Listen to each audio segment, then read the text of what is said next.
Bonjour et bienvenue dans ce premier épisode de ce podcast Golf Trip. Je m'appelle Philippe Jost. Je suis accompagné de mon co-hôte pour ce premier épisode, Stanislas Debis. Salut Stan, comment ça va? Salut Philippe, comment ça va? Ça Très va très bien. bien. Ravi d'être avec toi pour ce premier Ah ouais, épisode. moi aussi, mais On va qu'est-ce essayer que de ça va parler d'un être peu de bien. tout, quoi, du sport qui nous prend la tête depuis 40 ans, quoi.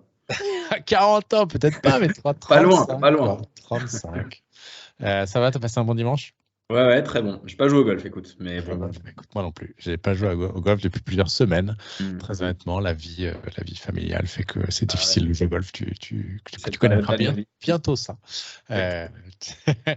donc non, pas de golf. Le thème aujourd'hui, on a décidé pour ce premier épisode de faire un thème assez rigolo qui m'a été inspiré, figure-toi. Devineras-tu par qui est-ce que ce thème m'a été inspiré? Une de nos connaissances? Nous aimerions bien. Écoute, je vais te dire Tiger. Alors, malheureusement, c'est de l'autre côté du spectre. C'est Paige Spiranak qui, sur D'accord. ses réseaux sociaux cette semaine, a décidé d'exprimer quelles étaient ses bucket list courses. Ouais, Et je me suis dit que si jamais elle le faisait, bah, pourquoi pas nous? exactement. Ça serait quand même intéressant. Mais avant de parler de nos bucket list, donc les parcours qui sont dans la liste, on va dire, qu'on aimerait absolument jouer. On va faire quelques news. D'abord, peut-être quelques résultats cette semaine. Donc, ça jouait un peu sur tous les circuits. À commencer par le LPGA Tour. Donc là, le quatrième tour, pardon, n'a pas encore tout à fait démarré. Quand on enregistre, on est dimanche soir. Donc, le quatrième tour n'a pas encore démarré. Ça se passe en Californie. C'est le Medi-Hill Championship. Et il est à noter que la personne qui a joué le mieux au golf de tous les temps française, la personne de nationalité française, est la GOAT, finalement, française. Ouais, tout à Céline fait. Boutier est, je crois, troisième ou quatrième avant le quatrième tour. Donc, elle est encore une fois bien placée. La française, elle est 13e ou 14e mondiale. Meilleur classement jamais obtenu par un ou une golfeur ou golfeuse française. Donc, c'est pour ça que jusqu'à présent et jusqu'à nouvel avis, pour moi, elle sera la GOAT Bah oui, parce que française. elle se maintient depuis des années quand même à un niveau qui est très très élevé, que ce soit enfin être en Solheim Cup tous les 2 ans, être même une des têtes d'affiche de l'équipe, elle fait 7, 8 top 10 par an, une victoire de temps en temps. Donc c'est vrai que même du côté masculin, il y a absolument personne qui n'a atteint ce niveau de consistance et de régularité. Donc de toute façon, elle n'est pas prête d'être détrônée pour le moment, quoi. La GOAT, voilà. Pas de tournoi sur le LET, le circuit européen féminin cette semaine. En revanche, il y avait l'Open d'Espagne sur le DP World Tour, dans lequel John Ram a absolument atomisé tout le monde. C'est fort malgré tout parce que il était évidemment archi favori et il a mis la castagne à tout le monde. Je crois qu'il a gagné avec 6 coups d'avance. Bonne nouvelle parce que le deuxième c'est Mathieu Pavon qui est un joueur français, mais de toute façon voilà, il y avait John Ram et les autres cette semaine. Il a défoncé tout le monde. Je crois qu'il a fait 62 aujourd'hui. Ouais. J'ai regardé un petit peu, il Impressionnant. a, il a Ouais, mis moi du aussi. temps à se mettre en route, mais une fois qu'il s'est un peu énervé, bah, en fait, il a juste défoncé tout le monde, quoi, tranquillement. Donc, J'ai regardé un peu la fin de parcours. Il n'a pas raté un shot. Vraiment, il n'a pas raté un coup. Il mettait que voilà, pas raté un coup. Donc, ça semblait un peu facile pour lui. Et puis, il y a le PGA Tour aussi avec le Shriners qui est à Las Vegas. ouais. Je ne sais pas si ça a démarré encore. T'as vu Non, ça n'a pas démarré. Enfin, c'est un tournoi toujours marrant à regarder parce que bah, il y a toujours, c'est un peu c'est le même parcours chaque année. Donc, il y a Ouais. des petits repères. Parcours assez spectaculaire bah, qui offre absolument aucune défense contre ses joueurs, hein. Ça, C'est intéressant c'est. que tu considères que c'est un parcours spectaculaire. Est-ce que, voilà, peut-être que dans ta bucket list, tu as des parcours de ce type-là? Parce que moi, je trouve Ah, que c'est écoute, un parcours qui peut-être, n'a aucun tu vas intérêt. voir. Tu vas voir, Vraiment, vraiment aucun intérêt. C'est Moi, du target ah non, mais golf attends, avant. je trouve que moi, en fait, ce que j'aime bien, c'est quand même la récurrence d'année en année. C'est-à-dire un événement qui se déroule, pour moi, un Open, et ça doit se dérouler quand même plus ou moins sur le même parcours chaque année, parce que appeler de la même façon un tournoi qui se déroule une année à Philadelphie, l'autre à Chicago, l'autre machin, je trouve que ça n'a aucun sens. Et au moins là, c'est en un train de nous parcours. mettre l'Open de Las Vegas au même niveau que les Open nationaux. Tu sais que Non, je sais que nous sommes tous les deux des fans des Open nationaux et que tous les tournois de golf devraient être des Open nationaux. Donc toi, tu considères que ça, c'est l'Open de Las Vegas, c'est bah ça? exactement, c'est exactement ça. C'est De l'Open Las de Las Vegas, Vegas, ok. comme il y a l'Open de Los Angeles ou l'Open de je ne sais où. Enfin, il y en a d'autres sur le PGA Tour. Mais au moins, Ouais, voilà, c'est un parcours. je préfère le LA Open à Riviera quand on parle de bucket list Ah bah oui, bien sûr. que le Las Vegas Open. Je ne sais même pas comment il s'appelle le parcours du Freilers. C'est un TPC, non? Oui, c'est un TPC, mais bon, les TPC, c'est pas une marque de qualité, c'est pas un label, c'est pas un label rouge, quoi. C'est pas. Au contraire, malheureusement. Donc, Bon, donc en mais tout cas, quatrième. tournoi marrant avec toujours pas mal de spectacles. Un champ de joueurs qui est pas horrible chaque année. Ouais, j'ai vu, c'était pas mal. Donc, et Il y puis avait là, beaucoup de gens il y a Tom Kim. beaucoup de joueurs de la President's Cup là, qui étaient là. Il y avait Ouais, une. il faut notamment noter que dans les 4 premiers, il y a 3 Kim. Faut quand même le savoir, quand même. Est-ce que c'est un record? Bah, je pense que là, je pense que c'est clairement un record d'avoir 3 joueurs du Il y a même quoi? Il y a famille. Tom Kim, il y a Il y a Siwoo. Siwoo, Tom et SH Kim. SH Qui, Kim. Je connais moins celui-là. Je connais SH Lee, mais je connais pas SH Kim. SH Kim, alors Non, c'est je viens de voir qu'il est apparemment 23e à la FedEx pour le moment. Donc, ça donne le ton quand même, hein. C'est-à-dire que aussi bien toi que moi, on n'est quand même pas les fans numéro 1 du PGA Tour au quotidien, avec ces tournois en plastique. Et on est plutôt orienté tournoi majeur. Non mais parce que on est sur un démarrage de saison, c'est pour ça en fait, j'avais oublié. C'est le troisième tour de la saison. Et 23e après les 3 premiers tours, quoi. Ça, après les 2 premiers tournois. Donc il est quand même sur une belle lancée. Mais voilà, en tout cas, beaucoup de Kim. Donc c'est le Kim Open. Presented by Kim. Bon, en tout cas, le 4e tour, c'est ce soir. Cantlay, Tom Kim, je crois, en tête. Ouais. T'as un favori? Alors, sentimental, Tom Kim, très clairement. Je veux dire, Patrick Cantlay, c'est pas forcément. Je ne peux pas supporter un mec qui met plus d'une minute à jouer tous les coups. C'est insupportable. Je ne peux pas. Patrick Cantlay est un des responsables pour du fait que je ne regarde plus le golf le soir à la télé. Ouais. Il est assez, il est très ennuyeux. Après, c'est un mec très intelligent en conférence de presse. J'aime bien ce qu'il dit, tu vois, mais sur le parcours, il est insupportable. Donc voilà. Que je regarde le golf plutôt pour le golf que pour les conférences de presse, mais c'est un point de vue intéressant malgré tout. Bon, voilà un peu pour l'actu. Deux choses en plus au niveau de l'actu et des tournois. Un point il y avait la finale de l'Alps Tour, le Grand Final de l'Alps Tour cette semaine qui s'est terminé un peu plus tôt cette semaine. Il y a quand même 2 Français qui ont fini dans le top 5 avec une montée directe pour le Challenge Tour, je crois. Alors, je ne sais pas si c'était dans l'ordre du mérite ou si c'était montée directe. Notamment, il y a Tom Vaillant, l'amateur qu'on avait vu à l'Open de France. Et puis, il y a Julien Salle, je crois, qui est monté direct. Et le Oylan Ilamundegui, je crois. Évidemment, je vais bien, franchement. C'est ça, c'est Oylan Ilamundegui. Non, même pas. Tu vois, pas de note, rien du tout. Qui a fini 8e, amateur, lui aussi impressionnant. On l'avait vu à l'Open de France il y a quelques semaines. On l'a vu taper au practice, vraiment impressionnant. Il finit 8e. Lui, je pense que c'est un futur crack. Tom Vaillant aussi, d'ailleurs. On a une bonne génération là de jeunes joueurs amateurs français. Espérons que ça finisse pas en craquage du dimanche sur le Tour européen comme beaucoup d'entre eux. Allez, soyons optimistes. Et puis tu sais que mon ex-poulain m'a fendu le cœur. Ton ex-poulain qui était, rappelle-moi Eugenio Chacarria. Oui, alors je voulais en parler, mais bien sûr. Mon poulain, depuis que je l'avais vu à l'amateur, au British Amateur, quand il était venu ici en Irlande, à Portmarnock, je l'avais suivi autour de Portmarnock, un joueur exceptionnel, flamboyant, qui lui jouait vite. Il avait le temps de faire un trou entier avant que Patrick Cantlay ait fait un putt, qu'envoyait des roquettes à 2 mètres du sol, qui était vraiment mon prospect. J'essayais de me dire que peut-être il pourrait faire la Ryder Cup déjà l'année prochaine. Vraiment, pour moi, c'était une future superstar. Et là, d'abord, il annonce qu'il re-signe une année. Il était à Oklahoma State. Ouais. Il annonce d'abord qu'il fait bien sa dernière année, qu'il passe pas pro, et puis le livre arrive par là, doivent lui faire miroiter des millions. Il finit par signer avec Liv, et là, il a gagné le tournoi cette semaine. Le livre et les tournois du livre qui ne m'intéressent absolument pas, que je n'ai pas regardé une seule minute depuis que ça a existé. Après, j'ai regardé une petite interview de lui il y a quelques semaines, donc en fait, juste après sa décision d'intégrer le livre. Et lui, en fait, c'est une décision. En fait, bien évidemment, il n'y a aucune considération politique derrière ça, comme tous les mecs qui rejoignent le livre, hein, ça c'est sûr. Lui, j'ai signé pour 5 ans, j'aurai peut-être pas de points, mais j'ai beaucoup d'argent. Et d'ici là, en fait, les mecs comptent que ça se résolve en fait avec et qu'ils puissent réintégrer d'une manière ou d'une autre. Et dit sinon, j'irai jouer l'Asian Tour. Enfin, pendant ce temps-là, j'irai jouer l'Asian Tour. Je me qualifierai d'une manière ou d'une autre. Et de toute façon, quand j'aurai fini mon premier contrat, j'aurai 25 ans. Et d'ici là, de l'eau aura coulé sous les ponts. Tu vois, c'est un petit peu l'idée, quoi. Moi, je trouve ça extrêmement triste. Je trouve ça extrêmement triste.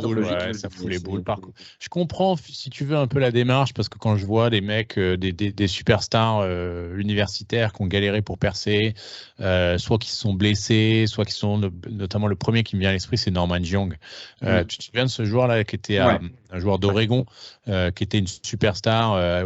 Je crois que c'était juste avant. La génération JT Smith. Un peu plus tard, mais juste avant Wolf Morikawa. Je crois qu'il est. C'est ça, t'as raison. Il est juste l'année d'avant Wolf Morikawa, quand ils sont très très forts aussi en universitaire. Enfin, Wolf, Hovland et Morikawa, d'ailleurs, les trois.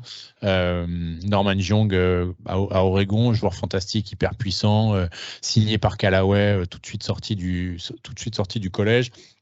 Enfin, de l'université, ils disent le collège aux US, et il a galéré. Les invitations qu'il a eues sur le PGA Tour, il n'a pas réussi à se garder un statut. Derrière, il a galéré, il a raté ses cartes. Enfin bref, il a galéré. Là seulement, je crois qu'il a récupéré un statut via les finals du Corn Ferry Tour l'année dernière. Donc là, il arrive seulement 4 ans après sur le PGA Tour. Donc je comprends que ce soit des phases un peu compliquées. Mais oh là là, mon pote, qu'est-ce que ça me fout les boules de voir Chacarria là, qui était vraiment un poulain, et qui était pour moi vraiment une superstar, un mec en plus avec un caractère, etc. Donc fan de Après, il ne faut pas sous-estimer l'influence des idoles comme lui, il a clairement dit que Sergio Garcia lui a retourné le cerveau, tu vois, par rapport à ça, quoi. Donc écoute, malheureusement, voilà, donc je me suis noté, le cœur brisé, tu vois, j'attendais sa première victoire sur un tournoi normal, et malheureusement, il a gagné sur une exhibition. Là, il a gagné 4 millions quand même. Hein. Donc, oui, c'est ça. De toute façon, c'est sa stratégie en train de payer, quoi. Donc, de payer au sens propre. C'est ça, oui. Aucune pression financière, et voilà, le fait de passer par les voies classiques ne l'intéressait sans doute pas. Et puis lui, il voyait pas de mal à intégrer un circuit un peu exhibition comme ça. Après, chacun a son niveau d'analyse, tu vois, chacun a ses repères. C'est dommage, quoi. Comme tu l'as dit, prendre de l'oseille pendant un moment, et puis au moins comme ça, t'es tranquille. On connaît pas le background aussi, tu sais. Moi, je fais toujours un peu attention à ça, au background des mecs. C'est-à-dire que tu sais pas si il vient d'une famille qui a pas finalement galéré toute sa vie pour qu'il puisse aller jouer au golf. Le mec, il se dit, je vais être 7 pendant 2 générations. Voilà, je signe et puis c'est réglé, quoi. Enfin bref, malgré tout, ça me fout les boules. Ça, c'est comme moi, je vais être 7 pendant 2 générations, mais 7 de handicap, tu vois. Et encore au mieux, tu vois. Mais t'as un swing magnifique, tu vois. Merci Merci beaucoup. On s'en fout finalement, le handicap, ça compte pas.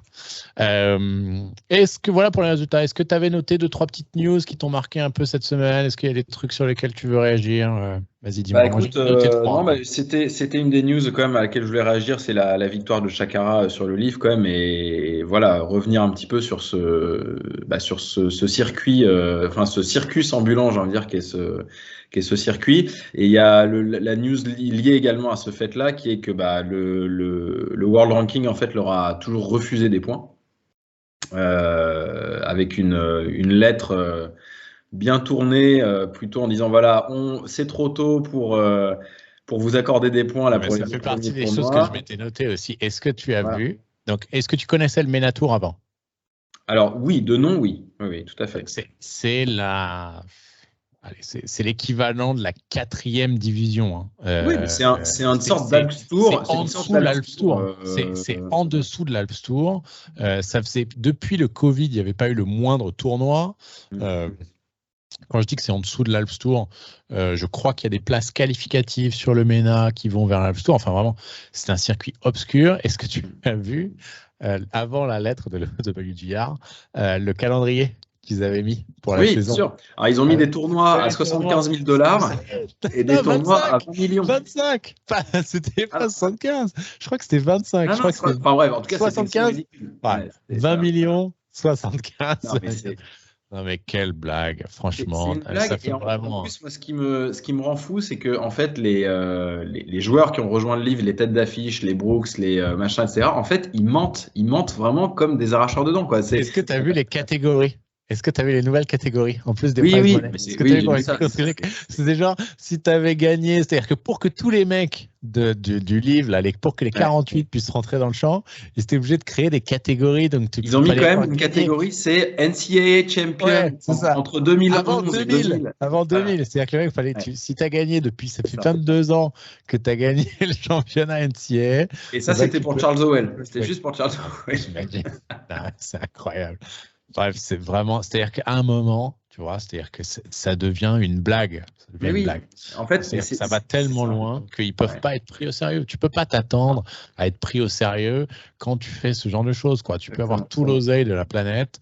Quand tu fais des catégories comme ça, complètement au hasard, juste pour faire rentrer tes mecs dans les catégories, que tu fais un calendrier où tu n'augmentes même pas les prize money des autres tournois, tu as la moitié des tournois à 75 000 $ et l'autre moitié à 20 millions. Enfin, et puis en plus, ils y vont au bluff. Les autres sont des débiles, quoi. Il faut vraiment prendre les gens pour des débiles. Ils y vont au bluff parce qu'en plus, avant que le World Ranking réponde avec sa lettre, du coup, il y avait des tweets disant Congrats to these guys getting World Ranking points this week. Et genre, en fait, mais c'est juste des gros mythos. C'est des gros mythos, quoi. Et c'était les meufs. Je crois que c'était la meuf de Brooks. De Brooks, c'est ça. Je crois que c'est Jenna qui avait posté ça.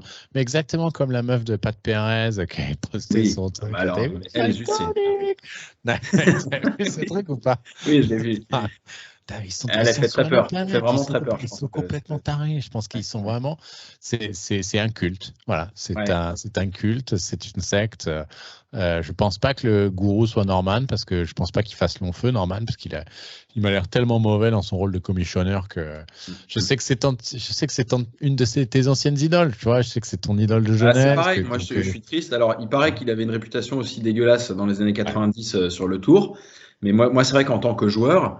Franchement, c'est lui qui m'a donné mes premières émotions. Vraiment, j'étais très triste quand il perdait. Perdu le Masters, non? Quand il a perdu le Masters en 96, mais même avant, il en avait perdu un ou deux autres. Enfin, il en avait perdu beaucoup d'autres. Et en fait, je trouvais qu'il se comportait en fait de manière admirable sur le parcours. Vraiment, je trouvais et c'est vrai. Franchement, il était digne tout le temps. Il était flamboyant. Quand il perdait, il était extrêmement gracieux dans la défaite. Mais ça a peut-être toujours été un poseur, en fait. C'est-à-dire qu'avant même les réseaux sociaux, parce qu'avant même le livre, quand on suivait ces réseaux sociaux avant le livre, c'est un poseur, hein, c'est une cagole, finalement. C'est une énorme cagole avec sa musculation et ses verres de vin et son barbecue. Et verre de vin et barbecue, je peux pas critiquer. Oui, mais bon, toi, t'es l'homme le plus classe d'Irlande, donc c'est pas pareil, tu vois. Toi, tu fais ça avec classe. Voilà. Je suis pas sûr. Je suis pas gaulé comme lui, par contre, et à son âge, je ne le serais pas, ça c'est sûr. Mais en tout cas, clairement, il s'est transformé Enfin, je pense qu'il l'a toujours été parce que finalement, ça a été toujours un businessman un peu. Enfin, il a toujours été orienté très business et très thune, très show-off et tout. Mais il le montre. Enfin, à l'époque où il était joueur, sur le parcours, il était quand même vraiment. Moi, je le trouvais vraiment intéressant, quoi. Il y a le Shotgun Start, là, le podcast avec Andy Johnson et Brendan Porat, là, qui ont sorti des histoires avec des sponsors. Il a essayé de dégager Rolex pour Omega sur certains tournois. Enfin bref, il y a tout un tas d'histoires qui sont absolument abracadabrantes, toutes plus incroyables que les unes que les autres. Alors, écoute, en tout cas, moi aussi, je m'étais noté ça comme news, là, le livre et le MENA notamment, avec le OWGR, c'est une blague, en fait. C'est-à-dire qu'ils l'auront jamais. Enfin, tant qu'ils feront ça, de toute façon, ça va se terminer l'année prochaine. Il faudra qu'il y ait des cuts. Il faudra qu'il y ait ils vont se conformer bien sûr. Il y a 5 mecs qui monteront de la Gen Tour tous les ans. Voilà. Et puis, ils dégageront les James Piot et les Peter Uihlein et tous ces mecs-là. Bien sûr. Petit et compagnie. Là. on se demande ce qu'ils font là. Qui vont en profiter pour ramasser 120 000 $ à chaque fois pour finir dernier. Et donc voilà. Bon, à quel prix pour ton âme, mon ami? C'est ça. Tu avais vu l'interview d'Ogletree, là, la deuxième qu'il avait fait avec ton idole, Shipnuck et Ryan, le mec de Case of the Monday, là. Oui, j'avais vu des extraits. Il avait été très très honnête en fait, lui, par rapport à son. Il avait dit j'avais juste nulle part où jouer, quoi. Et donc on m'a. Ouais, la deuxième était mise. Alors moi j'avais vu les deux. Il en avait fait une première avec Matt Adams, pareil, qui est un podcasteur qui fait des trucs assez bien et où il avait été horrible globalement à faire l'enfant gâté en disant oui mais si le PGA Tour m'avait donné des starts, j'y serais pas allé. Et c'est vrai que celle avec Shipnuck et Case of the Monday. Globalement, il explique un peu mieux ça, c'est-à-dire que globalement, en tant qu'ancien champion US amateur, s'il n'y avait pas eu le Covid, il aurait eu des starts sur le PGA Tour, mais là, du coup, il ne les a pas eu, et puis après, il s'est blessé. Bref, malgré tout, il a fait un tournoi, il a fini dernier, 1 ou 2 tournois, il finit dernier. Il a joué plus 25 dernier, donc bon, voilà, ça montre bien que. Après, c'est la dure réalité du golf professionnel, c'est-à-dire qu'en fait, c'est les mecs qui choisissent aussi de rejoindre ce circuit, quel que soit le stade où ils en sont dans leur carrière, c'est des mecs qui refuse le règle du jeu, en fait. Il refuse. Il y a un peu un sentiment d'entitlement, comme on dit en anglais. Voilà, exactement. J'ai gagné l'US amateur, donc j'aurais dû avoir des starts, j'aurais dû partir sur le PGA Tour, j'aurais dû avoir tout ça pour moi. Et en fait, non, il faut grinder, mec, comme tout le monde, quoi. Des mecs qui ont gagné l'US amateur et qui font plus rien aujourd'hui et qui sont dans l'immobilier, il y en a un paquet, quoi. Donc, avec tout le respect que j'ai évidemment pour les gens qui travaillent dans l'immobilier, qui sont en général bien plus intelligents que les golfeurs. Donc, moi, ça m'avait un peu énervé. Mais par contre, il y avait deux trucs. Donc, tu l'avais vu l'interview ou pas? Parce que ouais, j'avais vu une partie, pas en entier. Il avait une casquette. Alors moi aussi, j'ai une casquette là pour ceux qui nous regardent sur la partie vidéo, mais il avait une casquette de Pine Valley. Donc je trouve que quand on va parler de bucket list tout à l'heure, de faire une interview où tu te plains de ne pas avoir suffisamment d'opportunités de jeu en tournoi avec une casquette de Pine Valley, qui peut-être avec Cypress et Augusta, le parcours le plus compliqué pour aller jouer aux US. Je trouvais que c'était un peu ironique. Est-ce que tu as d'autres news, mon Stan, d'autres trucs qui t'ont marqué cette semaine? Est-ce qu'il y a des choses? Moi, il y en a une qui m'a marqué. Tu veux que je te la donne un peu? Vas-y, je te laisse me dire. On parlait de l'Open d'Espagne tout à l'heure. Dubush a joué le samedi, mec. Putain, mais tu sais que j'allais le dire. Mais ça, c'était une de mes news. C'était ta news. Dubush a joué le samedi, mec. Il a grindé. Lui, pour le coup, il a grindé, tu vois. Il a grindé jusqu'au bout, là. Il a été jusqu'au dimanche. Voilà. J'ai fait une blague sur Twitter, en plus, avec évidemment un golfeur que je ne connais pas, qui avait posté la photo de la tee-sheet du starter à l'Open d'Espagne, où ils avaient la photo des joueurs, le nom et la prononciation en mode phonétique quand tu étais espagnol. Et donc le mec il poste ça en disant c'est intéressant la phonétique, etc. Bref, je sais plus ce qu'il met. Et puis un mec qui répond en disant par contre la photo imprimée en couleur c'est pas très bien. Et je dis oui, surtout qu'elle sera pas réutilisée le vendredi. Et il m'a fait mentir, tu vois. Peut-être qu'il a vu, il était tagué sur le truc, peut-être qu'il a vu, mais je crois qu'il a bien joué le premier jour. Donc du coup peut-être qu'il n'y avait pas de spot de pêche aussi. Ouais, aussi. À Madrid, c'est vrai que c'est compliqué. Voilà, c'est pas tout de suite que tu peux aller pêcher. Donc c'est peut-être ça le problème. Voilà, je me le suis noté, c'est quand même un événement. Je crois que ça faisait 8 ou 9 tournois de suite qui faisaient soit MC, soit abandon. Ça commençait à jaser un petit peu, je crois. Ouais, et puis j'ai vu qu'il est 107e à la race, donc il s'est dit bon voilà, si je tiens quand même à avoir un boulot l'année prochaine, faut que je gagne au moins quelques milliers d'euros d'ici la fin d'année. Mais moi, je paierais cher quand même pour savoir vraiment ce qu'il y a dans sa tête à cet homme quand il est sur le parcours de golf. Vraiment, moi, je chambre, mais j'adore.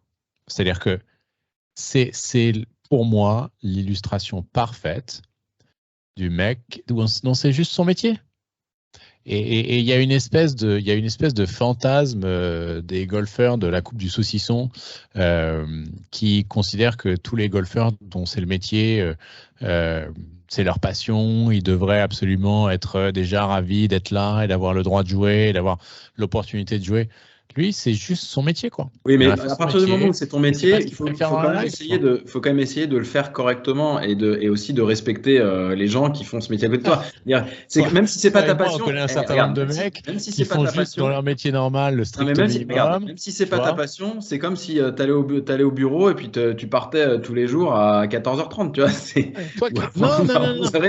Non, pas forcément. Pas forcément. Non, surtout que maintenant avec le télétravail, de toute façon, tu n'as même pas besoin de partir à 14h30. Non, c'est plutôt un mec qui est extrêmement doué, qui est probablement meilleur sur le papier que 99,9% des gens, et qui, tu vois, si tu prends la comparaison avec un sales, il fait, au début du quarter, et il s'en tape un peu, il fait pas forcément ses rendez-vous, et il va à la pêche plutôt que d'appeler ses clients. Et puis quand il voit qu'il faut finir le quarter parce que sinon il va se faire virer, il y va. De toute façon, comme il est meilleur que les autres, il vend. Là, c'est pareil, tu vois, tu as l'impression que le mec, il réfléchit, il dit combien, il reste combien de tournois. Bon, allez, celui-là, j'y vais. Je vais faire top 20, mais je crois qu'il a fait plus 1 aujourd'hui, donc il a pas. Il a fini 35 ou un truc comme ça. Ouais, bon, c'est pas bon, quoi. Ouais. D'une certaine manière, moi, j'admire ce mec et son détachement par rapport au pseudo-glamour du golf professionnel. Mais si c'était juste un détachement, je suis d'accord, mais le truc, c'est que le mec, il s'est montré carrément hostile depuis qu'il est sur le tour, en fait, envers toute forme de questionnement par rapport à son attitude, par rapport et il a même envoyé, j'ai lu là il y a pas longtemps que en 2014, quand il avait du succès, des journalistes avaient voulu l'interroger sur un petit peu son attitude, sur le parcours, etc. Et avant la conférence de presse, il avait dit bon, allez-y avec vos questions de merde, voilà. Et voilà. Enfin, je veux dire. Je comprends, moi, le détachement, le côté ne pas adhérer, ne pas être un robot comme tous les autres, ne pas vouloir grinder à fond et être à 2000% en truc, pourquoi pas si tu as assez de talent. Mais lui, c'est quand même borderline irrespectueux. Moi, j'adore ce mec. Moi, j'aime bien quand il joue bien. Tu vois, j'aime beaucoup le voir bien jouer. Je suis content. Mais moi, j'aime bien même quand il joue mal, Stan. J'aime bien ce côté, allez vous faire foutre avec vos règles et ce que tu vas faire. Tu vois, moi, je joue au golf, c'est mon métier. Je fais ça du lundi au vendredi. Je fais ça 4 semaines par an. Parfois du lundi au jeudi. Et puis, j'ai pas forcément besoin de faire ça le week-end. Et puis, quand j'ai besoin et qu'il faut que je close, je le fais. Et puis, voilà, je prends suffisamment et puis après je vais à nouveau à la pêche et puis tout ira bien, quoi. Et je pense qu'il est 7, je pense que c'est quelqu'un qui doit pas être, tu vois, c'est pas le genre de mec qui aura, je le connais pas personnellement et j'en sais rien, ce que j'avance là, ça se trouve, je me plante complètement, mais je pense pas que ce soit un mec qui ait dilapidé tout l'oseille qu'il a gagné à l'époque où il était 15e mondial.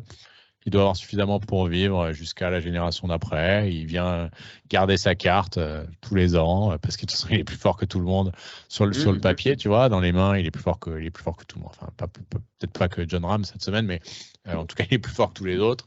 Et puis voilà, il vient faire le strict minimum, il vient pointer, quoi.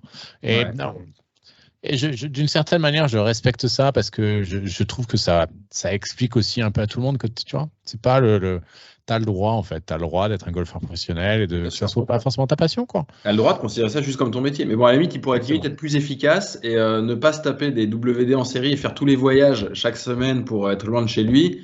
Il pourrait faire 2 tournois qu'il fait sérieusement. Mais tu sais aussi que c'est difficile. C'est-à-dire qu'à un moment, quand t'es pas concerné, le premier bogey que tu fais, derrière tu lâches, etc. Tu t'accroches pas. Voilà, je pense que c'est aussi ça. Moi, j'ai jamais fait ça. Je sais pas de quoi tu parles. Donc, Moi, si. Et puis, je t'ai vu, en plus. Est-ce que tu avais d'autres news que tu t'es noté ou pas?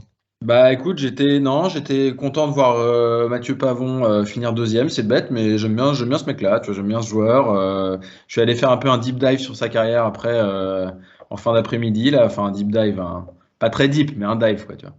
Et, et voilà, ce mec, il a une bonne progression. J'aime bien son attitude sur le parcours. Il a plutôt un schéma de jeu assez intéressant, assez agressif, je trouve. Donc, je pense que c'est un mec qui, si voilà, il arrondit les angles un peu au petit jeu notamment, et je pense il pourrait passer à la vitesse supérieure, quoi. Un mec comme lui, Rosner et Perez, c'est pas le même style de joueur, mais je pense que c'est des mecs qui ils sont encore assez jeunes. Ils ont relativement l'agnac, ils travaillent assez dur. je pense que c'est des mecs qui, voilà, on pourrait peut-être avoir confiance en eux pour essayer peut-être de surpasser ce que notre idole à tous, Thomas Levet, a fait pendant 10 ans, quoi. Moi, c'est pas mon idole. Ouais, il fait 65 en plus aujourd'hui, je crois, si je dis pas de bêtises. Ouais, et donc, puis il finit contrairement bien. à la réputation qu'on essaie de mettre, toi et moi, aux Français qui font toujours 74 le dimanche. Lui, il fait 65, deuxième tout seul. Encore une fois, John Ram, de toute façon, il a écrasé tout le monde, donc c'était tout le monde jouait pour la deuxième place cette semaine, mais ouais, ok, intéressant. Moi, je t'avouerais que ça me provoque pas particulièrement d'émotion ce type de joueur, mais bravo à lui en tout cas. Moi, je m'étais noté un dernier truc qui m'avait provoqué des émotions il y a quelques années. La semaine, donc c'était pas cette semaine, c'était la semaine dernière. Il y avait le championnat du monde de long drive, mon Stan. Mais oui, tout à fait. Championnat du monde de long drive gagné par Martin Borgmeier, qui est un Allemand, en finale contre Bryson. Absolument. Bryson qui fait ça maintenant, ça fait je crois 3 ans, je crois que c'est la troisième année qu'il participe. 2 ans, parce que c'est juste après la Ryder Cup l'année dernière qu'il l'avait fait. Et il finit en finale pour avoir fait ce genre de tournoi il y a quelques années, à l'époque où c'était en plus moins dur qu'aujourd'hui. Malgré tout, faire finale au championnat du monde dès la deuxième année, c'est assez impressionnant. J'ai vu quelques images. Voilà, je voulais juste noter ça. Le long drive qui revient, c'était marrant. J'ai eu un échange aussi sur Twitter cette semaine avec quelqu'un qui pensait qu'il savait pas jouer au golf. Pour ceux qui nous écoutent, sachez que la plupart des long drivers sont des excellents golfeurs. Martin Borgmeier, c'est un bon golfeur. Je crois qu'il est scratch. Bryson, on n'en parle pas. Kyle Berkshire, qui était champion du monde l'année dernière. Excellent golfeur aussi dans les générations d'avant. D'ailleurs, il a voulu tenter d'avoir ses cartes. Je ne sais pas ce que ça a donné, je t'avoue. Non, je crois qu'il les a ratés, mais malgré tout, grand joueur quand même. Derrière, dans les joueurs plus anciens, que ce soit Joe Miller, Jamie Sadlowski. Joe, c'était un mec qui était plus 2. Jamie Sadlowski, il a passé les cuts sur le Corn Ferry. Enfin bref. Donc, ceux qui regardent le long drive et qui voient qu'en effet, ils en mettent beaucoup en dehors de la piste, ne croyez pas que ces mecs-là ne savent pas chipper et papeter. La plupart sont des excellents golfeurs. Il y en a quelques-uns qui sont des golfeurs moyens, certes, mais ceux qui arrivent là dans les derniers tours sont des très bons golfeurs. Voilà, je me le suis juste noté avec un petit shout-out pour Yvan Tcheménian, grâce à qui j'ai découvert le long drive il y a maintenant pratiquement 20 ans. Merci mon Ivanio, gros bisous. Voilà, c'était tout pour les news. On peut peut-être se lancer un peu sur notre thème malgré tout, puisque là tu vois, ça fait déjà une bonne demi-heure qu'on discute tous les deux juste sur les news. Donc le thème de ce podcast qui sont les bucket list, les parcours bucket list, donc les parcours qu'on rêve de jouer, hein, entre guillemets. Donc je te propose qu'on s'entende peut-être d'abord sur la définition d'un bucket list, puisque il faut pas l'avoir déjà joué. Parce que si tu l'as déjà joué, il est plus sur la liste. C'est le principe d'une bucket list, tout à fait. Tu as déjà tic. Et puis après, on peut peut-être se faire quelques échanges, on va dire par continent ou par région ou voire même par pays parfois. Et puis voilà, je te propose qu'on se lance là-dessus. Absolument. Tu veux commencer? Je commence? Écoute, moi je peux commencer. Je vais être tout à fait, comment dire, géographiquement proche, hein, parce que je pense que c'est important. Et je vais démarrer par le golf national. Non, je plaisante. Non, c'est pas vrai. Je l'envoyais arriver à 10 000. Non. Moi je vais démarrer par Morfontaine, tout simplement. Tu n'as jamais joué Morfontaine, mon ami. Ben non, mais tu sais, moi je ne fais pas partie de l'aristocratie de l'Oise comme toi, hein, du golf d'Île-de-France. Qui n'est pas aristocrate, c'est bien moi, mais non, je parle de l'aristocratie golfique. L'aristocratie golfique, tu fais clairement partie de l'aristocratie golfique du Val d'Oise. Il faut quand même le noter. Est-ce que tu es sûr de vouloir utiliser le présent? Tu as fait, mais en tout cas, on se souvient de toi. Et donc, à ce titre, tu as eu... et ta maman, et ton papa, et mes parents, quoi. Voilà, c'est ça. Les seuls gens dans le Val d'Oise qui se souviennent de moi. Écoute, on va dire que tu es dans le Hall of Fame, et à ce titre, tu as eu accès quand même à des parcours auxquels moi, je n'ai pas eu accès, dont Morfontaine. Ça doit être à peu près 40 km de chez moi. Mais malheureusement, je n'ai pas eu encore la porte d'entrée. Alors, j'ai joué avec l'ancien greenkeeper de Morfontaine il y a quelques semaines. Je lui ai demandé si je pouvais jouer, il m'a dit non. Et après, l'échange s'est arrêté là. C'est pas gentil. C'est Voilà. pas gentil. Ouais, moi, je l'ai joué très honnêtement. J'ai eu la chance de le jouer un certain nombre de fois parce que, comme tu l'as dit, quand j'étais gamin et que je jouais au golf mieux que ce que je joue aujourd'hui, j'étais en Picardie parce que j'étais au golf de Rebets. Et donc, on a eu quelques stages là-bas, notamment parce qu'il y avait un des entraîneurs de ligue qui était pro là-bas. Il faut que je me souvienne de son nom. Eric Bournazel. Eric Bournazel. Je ne sais pas ce qui te vient. Je ne sais pas si Eric, un jour tu écoutera ce podcast par le plus grand des hasards, mais voilà, je me souviens d'Eric Bournazel, un des coachs de la Ligue de Picardie à l'époque, donc je devais avoir 12 ou 13 ans, donc j'avais joué là. Mais je l'avais joué avant, parce qu'on avait un ami des parents qui était membre là-bas. Et donc j'avais joué là-bas, je devais avoir 11 ans, vraiment, et je me souviens que j'avais joué donc avec la cadet officielle du Baron Bic. Donc, je ne sais pas si tu te souviens de cette. Lui, pour le coup, c'était vraiment l'aristocratie. Voilà, donc j'avais 11 ou 12 ans, enfin, la première fois que j'ai vu Morfontaine. Évidemment. Il a été à l'origine des boards, le Baron Bic. Exactement. Mais évidemment, aucun souvenir du parcours à ce moment-là. Évidemment, un gâchis complet. Mais j'ai eu l'occasion de le rejouer un certain nombre de fois après. Et puis derrière, après, j'ai été invité aussi une ou deux fois. Et figure-toi que je l'ai raté 2 fois. Hein. J'ai raté 2 fois Morfontaine depuis 2 ans, là, parce qu'on organise avec le boulot. Notre journée golf annuelle est organisée au golf de Morfontaine, parce que ça s'ouvre quand même un petit peu, parce que maintenant ils font des journées d'entreprise. Moi, la première fois qu'on a pu organiser ça là-bas, j'étais, mais on peut vraiment, c'est possible. Il faut faire rentrer des sous, hein, si tu veux. Le jour de la fermeture, je crois qu'ils font des journées d'entreprise. Donc ne perds pas espoir, mon ami. Je suis sûr que dans un futur plus ou moins proche, tu arriveras à ticker ce parcours de ta bucket list. Après, ça me fait penser à juste un autre thème annexe quand même à ce thème de bucket list, c'est faut-il être en forme pour jouer un parcours de sa bucket list? Ça, c'est encore un autre sujet. Hein. Alors, je ne suis pas sûr qu'on puisse en faire un thème, puisque là, ce serait assez rapide. Non. Est-ce que c'est mieux? Oui. Est-ce qu'il faut? Non. Non, il faut, non. Ça sera un podcast relativement court, je pense. Il faut dans le sens où est-ce un prérequis pour passer une bonne journée? C'était ça, moi, mon propos. Voilà. Plus ou moins. C'est-à-dire que c'est toujours pareil. Et puis, on a discuté souvent, toi et moi. C'est-à-dire qu'à un moment, il vaut mieux bien jouer au golf pour apprécier une journée au golf. C'est-à-dire que ce soit un bucket list ou pas un bucket list. Je pense qu'il faut, quand tu vas jouer des parcours comme ça, il faut aussi se mettre dans un état d'esprit où soit tu le prépares correctement, et dans ce cas-là, tu vas un peu au practice le matin. Tu n'arrives pas à l'arrache en courant sur le parking, en n'ayant pas tapé de balle depuis 3 mois et espérer prendre du plaisir. Ou alors tu es capable de faire ça correctement et de jouer au golf, mais je crois que ni toi ni moi, on est capable de faire ça. Donc voilà, moi, le jour où tu auras l'opportunité, la seule chose que je peux recommander, c'est prendre du temps, arrive un peu en avance, tape des balles au practice, et puis accepte que tu vas faire quand même des coups de merde de temps en temps, mais non, c'est un parcours absolument magnifique. Puisqu'on est en France, du coup, commençons par là. Commençons par la France. Est-ce que tu en as d'autres sur ta bucket list en France?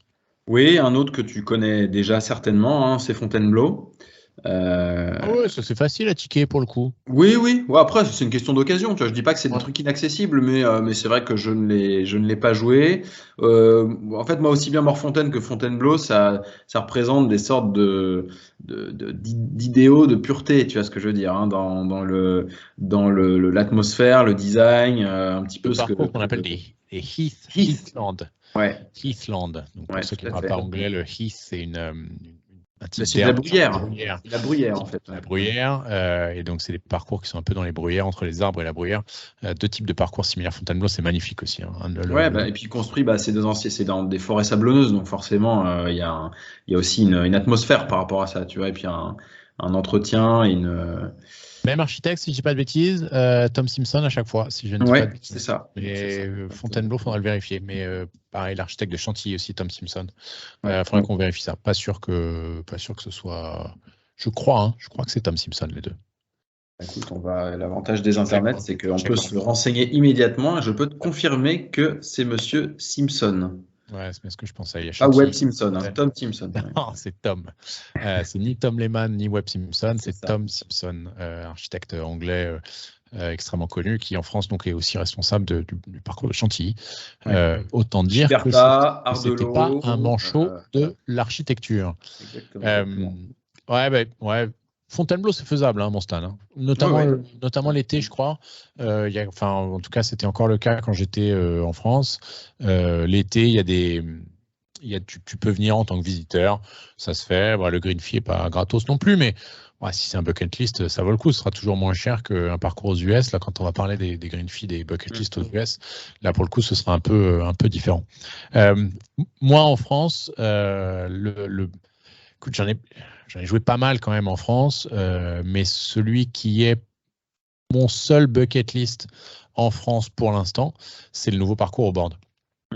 Le Guilands, là, qui a ouvert il n'y a pas très longtemps. Je crois qu'il a ouvert il y a un an ou un peu plus d'un an, un peu moins d'un an, il faudrait que dans ces eaux-là.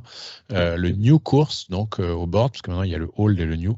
Je suis pas un grand fan des parcours Guilands que j'ai joué jusqu'à présent, notamment le dernier qu'on a joué ensemble, qui était Narinen Portnou en Irlande, qui est un parcours absolument interminable et beaucoup trop dur, hein, en tout cas pour toi et moi. Pas du tout adapté au vent dominant et c'était beaucoup trop dur, et puis même d'un point de vue du dessin, il m'a pas forcément marqué. Il y a quelques super trous, il y a notamment ce par 3 là qui monte là qui était assez impressionnant. Il y a quelques très bons trous, mais trop dur en général. Donc voilà, je sais pas si c'est pareil pour le New Course, mais malgré tout, ne serait-ce que avec la hype, je connais le Old Course des boards qui lui aussi, je crois, a été un peu refait. Moi, c'est vraiment très honnêtement, mon seul bucket list là en France. D'abord parce que j'ai eu la chance d'en jouer beaucoup, et ensuite parce que celui-là, il est un peu plus récent et il est pareil. Là, je crois que c'est compliqué pour le coup d'être invité pour aller jouer ce parcours. Donc vraiment, pour moi, c'est le seul que j'ai sur la liste en France. T'en as d'autres, toi, en France ? Je suis sur le site et c'est vrai que les quelques photos qu'il y a font quand même pas mal penser à un Heathland aussi.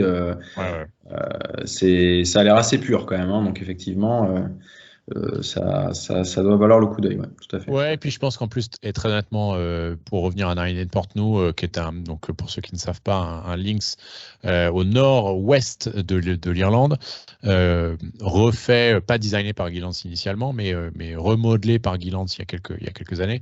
On a fait l'erreur de partir de trop loin, c'est-à-dire que je pense que quand on s'est réveillé le matin et qu'on a vu là où étaient les boules noires, on s'est dit allez, on y va. Et puis en fait, c'était une erreur et on aurait dû partir 1 voire 2 crans plus près des drapeaux. Ça nous aurait rendu la tâche plus simple. Donc peut-être que il faut juste s'adapter avec les bons petits. T'en as d'autres toi en France? Fontainebleau, Morfontaine, t'en as d'autres? Écoute, non, en France, c'était à peu près tout ce qui me faisait envie, parce que même les parcours qui sont, cités d'habitude et qui peuvent même faire l'objet de compétitions de plus ou moins grande importance, comme Pont-Royal ou comme même, non, je dirais non, parce que le Médoc, je l'ai joué pour le coup. Mais c'est pas des parcours qui me font forcément extrêmement envie, quoi. Donc voilà, non. Tu as joué un peu les parcours là sur la côte ouest, tu as joué Dinard, tu as joué Granville. Bien sûr. Granville, il n'y a pas longtemps, en plus, je crois. Tout à fait.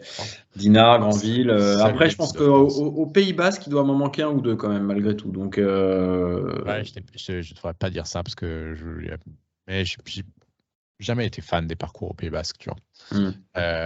Je sais que c'est un peu l'endroit originel du golf en France, mais après, je ne les ai pas joués depuis un moment, mais de mémoire, ça ne m'avait pas beaucoup excité, quoi. Non, mais c'est la patrie de Bernard Pascasio, donc à partir de là, moi j'aimerais quand même. La patrie d'un paquet de golfeurs. Voilà. Mais bon, Bernard Pascasio, ça restera voilà, la première voix que j'ai entendue, quoi. Donc, c'est là qu'on est vu. C'est là qu'on voit qu'on est vu. Si on s'éloigne un peu, si on parle de l'Europe, allez, on fait Europe continentale. Donc on enlève UK and Ireland. Est-ce que tu as des bucket lists là dans cette région, que ça soit bien aussi bien à l'est qu'au sud de notre cher pays français? Écoute, malgré tout, j'aimerais même voir à quoi ressemble Valderrama, parce que ça fait quand même. C'est étroit. Voilà. Ça ressemble à un couloir. Mais je pense que c'est absolument infernal, et pour un joueur comme moi, je pense que je pourrais jouer à peu près plus de 200, je pense, sur ce parcours. Voilà, et perdre l'équivalent de mon salaire en pinacle. Mais malgré tout, voilà, c'est quand même, c'est un parcours qui fait partie du folklore européen. Donc voilà, voilà, ce serait intéressant quand même d'y jeter un coup d'œil et de voir combien on peut faire sur le 17, quoi. Voilà, notamment. Alors, moi, ça m'intéresse pas du tout, tu vois. Mais alors, pas du tout. Valderrama, c'est vraiment un truc qui me fait pas rêver. Non, moi, les buckets que j'ai, ils sont plutôt de l'autre côté. Ils sont plutôt Au nord. au nord-est, en l'occurrence. Moi, il y a des parcours en Hollande que j'aimerais beaucoup faire, notamment De Pan. Je ne sais pas si tu as entendu parler de ce parcours. Pareil, toujours dans la partie Islande. Tu as quelques parcours. C'est en Islande ou en Hollande, du coup? Islande. De Pan, je crois, est absolument exceptionnel, régulièrement dans les top 50 ou top 100 en Europe continentale. Et puis, il y en a un qui est lui aussi clairement dans la bucket list, qui est en Europe continentale, mais qui est surtout en Scandinavie, c'est Lofoten. Je ne sais pas si tu as vu les images. Il y a Hovland qui est allé y jouer cet été, qui a fait le course record. Lofoten, qui est absolument incroyable, qui est un parcours qui est en plein milieu des fjords, que du coup tu peux jouer, je crois, que quelques mois dans l'année. Ça me paraît à peu près logique, parce que vu le temps qu'il fait là-bas, je suis pas sûr que je puisse avoir un tea time le jour de Noël. Mais voilà, moi c'est plutôt ça qui me fait rêver, tu vois. L'Espagne, le Portugal, même les courses en Italie, tout ça. Non, c'était pas. Moi, ça me fait pas forcément rêver, mais après, c'est des. Ouais, je suis un peu marqué par l'imaginaire du golf professionnel. Donc, c'est vrai que parfois, il y a des courses que tu vois d'année en année et que tu as quand même envie d'aller checker un petit peu, quoi.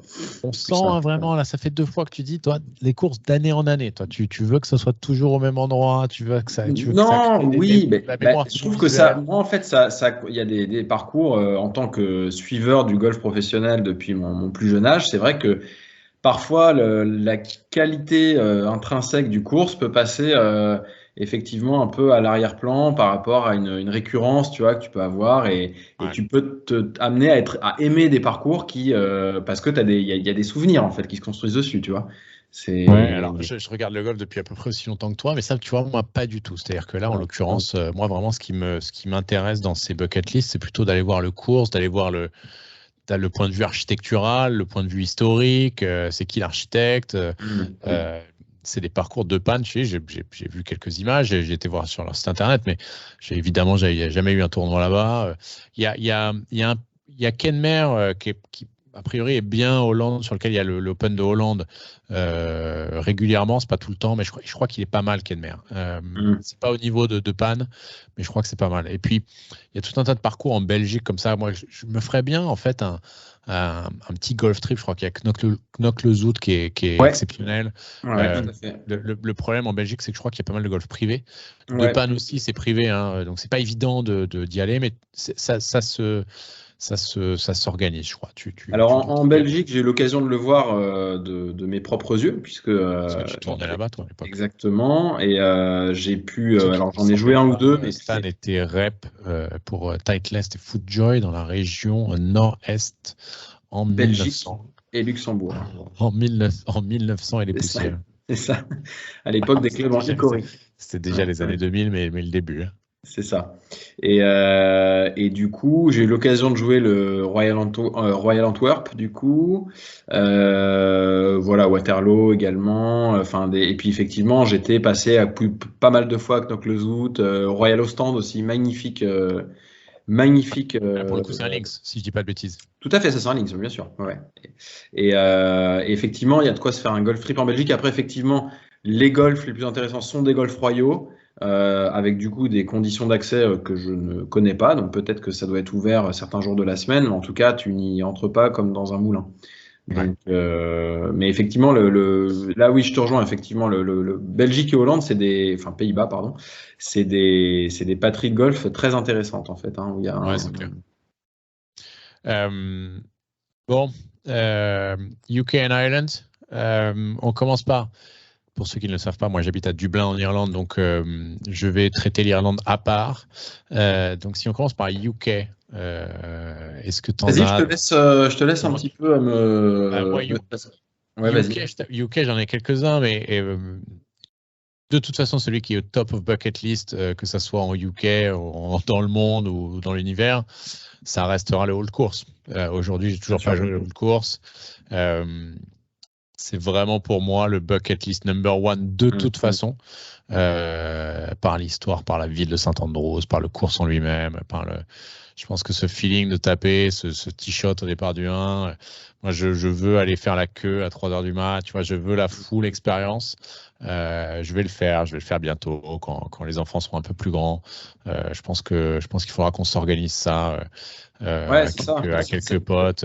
Le seul problème quand tu fais ça à Saint-Andrews, c'est que t'es pas sûr de jouer entre potes. C'est-à-dire que pour ceux qui ne savent pas, à Saint-Andrews, il y a des périodes où globalement on se pointe le matin à 3h, 3h30, 2h du matin à la cabane du starter. On attend que ça ouvre. Et puis quand ça ouvre, on inscrit son nom et dès qu'il y a un spot sur le T-sheet, soit parce qu'il y a quelqu'un qui n'est pas là, soit parce qu'il y a vraiment un spot, du coup ils font partir les gens dans l'ordre où ils sont arrivés pour faire la queue. Souvent on y va, souvent on part. Par contre, ça, on peut attendre jusqu'à 11h, midi ou 2h de l'après-midi. Et puis, du coup, si on y va entre potes, la probabilité pour que tu puisses partir à 2 potes ou à 3 potes ensemble, elle est quand même hyper faible. Donc, c'est presque, j'ai envie de dire, moi, je le vois presque dans ma tête, cette partie-là, comme une espèce de voyage initiatique tout seul, si tu veux, en solitaire, prendre un avion jusqu'à Glasgow, louer une bagnole, faire la queue au starter et puis me faire une espèce d'expérience spirituelle là-bas, peu importe le temps, peu importe le timing. La seule, on a raté une opportunité avec mon frère. Enfin, il avait lui par un contact qui était membre là-bas. Il y avait la possibilité d'avoir un tea time et par contre c'était un peu avant un open, si je dis pas de bêtises. Mais genre, quand je dis un peu avant un open, c'est 6 mois, 7 mois avant un open. Et il fallait jouer sur des tapis. Tu sais, ça arrive de temps en temps quand tu es... En France, ça n'arrive pas. Ça. Soit tu joues pas. Mais sur les links en Angleterre, en Écosse, en Irlande, notamment en hiver, comme l'herbe ne repousse pas à cette période-là, il te laisse partir sur le parcours, mais il te donne une espèce de mini tapis de practice qui fait je sais pas, qui fait 20 cm sur 10. Et à chaque fois que tu es sur le fairway, tu enlèves ta balle et tu la mets sur ce mini tapis. Et du coup, Seb, à juste titre, mon frère l'avait dit, la première règle au golf, c'est quand même de play the ball as it lies, jouer la balle là où elle se trouve. Donc, du coup, aller jouer Saint-Andrews pour la première fois et jouer sur un tapis, c'est quand même un peu dommage. Donc, mais on n'a pas eu l'opportunité de le refaire depuis. Mais ouais, j'espère vraiment. Ça, pour moi, c'est le numéro 1 et de loin top of the bucket list. Je te rejoins sur le fait que c'est un truc effectivement à faire seul et qui pour le coup, autant un golf trip, ça n'a globalement pas de sens si tu le fais vraiment tout seul. Mais ça, c'est une expérience effectivement, comme tu dis, mystique et spirituelle. Et vraiment à se balader dans les rues de Saint-Andrews, à vraiment à faire un petit peu ton, aller au pub, aller. Ça, tu peux le faire. Ça, tu vois, tu peux le faire à plusieurs, quoi. Tu peux le faire à plusieurs et t'acceptes que par contre le hold course, ce sera chacun dans sa bulle, quoi. Bien sûr. Parce que je pense que ça doit pas quand même être sympa d'aller au Dunvegan et d'enfiler quelques pintes ensemble entre potes. Mais du coup, ouais. Donc ça, pour moi, c'est top. Et puis, pour rester en Écosse et plutôt côté est, quand on descend de Saint-Andrews, dans l'East Lothian, il y a Mirfield. Mirfield, on est passé devant. Moi, j'ai dormi juste à côté il y a quelques années, justement pour un Open à Saint-Andrews dans un bed and breakfast. Chaque fois, on passe devant la grille, et on la regarde, on regarde de l'autre côté. Honorable Company of Edinburgh Golfers. Edinburgh, pardon. Le plus beau logo de l'histoire du golf. Voilà, moi, ça, c'est aussi top of the bucket list, Mirfield. Hyper pur, hyper un links vraiment là pour le coup c'est l'aristocratie du links. Ça aussi moi j'aimerais bien. Et c'est pareil, c'est possible. C'est possible de jouer Mirfield. En revanche, quand tu joues Mirfield, la plupart du temps tu joues en foursome, ce qui est assez rigolo, mais c'est assez accepté notamment. Et puis quand tu as l'opportunité de jouer Mirfield, tant pis quoi, t'acceptes les règles, quoi. Toi en Écosse t'en as? Écoute, moi je serais bien les jeux Prestwick, tu vois. Voilà, pour le côté un petit peu pareil historique, premier Open, un parcours qui a été complètement oublié depuis pas mal de temps, du coup, puisque en fait, il est plus du tout dans aucune rotation enfin, il est un petit peu sorti du radar, quoi. Mais je pense que ça serait une expérience pareil assez mystique également, juste à côté de Troon en plus. Donc du coup, bah tu peux, voilà, si tu as la chance. Est-ce que je sais pas, on peut rentrer à Troon ou pas? Ça se joue ou c'est Ouais, Troon, tu peux jouer. C'est pareil, il faut s'y prendre un peu à l'avance. Par contre, je reviens sur quelque chose que tu as dit. Est-ce que tu es sûr que le premier Open était à Prestwick? Ah, sûr et certain. Et Musselburgh? Ça m'étonnerait. Écoute, je vais vérifier ça tout de suite. Vérifie. Parce que du coup, nous, on s'était posé la question d'aller jouer Musselburgh, notamment. Donc, Musselburgh, c'est un 9 trous maintenant, qui est au centre d'un hippodrome. Non, c'était bien après ce week. Hein. C'est bien Prestwick. Je ne te challengerai plus sur l'histoire du golf, mon Stan. Mais on s'était posé la question de jouer à Musselburgh pour l'histoire et d'y aller y jouer des Hickory. Mais puis finalement, ça s'était pas fait, ça s'était pas mis dans notre timing quand on avait fait notre petit golf strip dans le East Lothian. Ouais, Prestwick. Je viens de voir que le mec qui a gagné le premier Open, il a joué sur 3 tours 55, 59 et 60. Je me disais, est-ce que les mecs étaient vraiment meilleurs avant que maintenant? En fait, c'est sur 12 trous. 12 trous, oui, bien sûr. C'était Voilà. 12 trous avant. 12 trous. Donc, écoute, peut-être qu'on aurait pu gagner, quoi, finalement. Non, je plaisante. Alors, 55 sur 12 trous à l'époque, avec les balles qu'ils avaient, les clubs qu'ils avaient, non. Ah bah non, mais ça équivaut à un... Voilà. Il y en a d'autres en Écosse que moi j'aimerais bien. Enfin, de toute façon, il y en a plein que j'aimerais jouer en Écosse. C'est-à-dire qu'à un moment là, l'Écosse c'est tellement riche qu'il n'y a pas de. Il y a quasiment pas de mauvais choix en fait. La liste peut être infinie, mais par contre vraiment bucket. Le seul que je rajouterais c'est Dornoch. Royal Dornoch est plus au nord, qui là pour le coup est un links un peu brut, un peu pur. Là, pareil, que tu joues dans la tempête, à l'ancienne, avec les accents écossais à couper au couteau.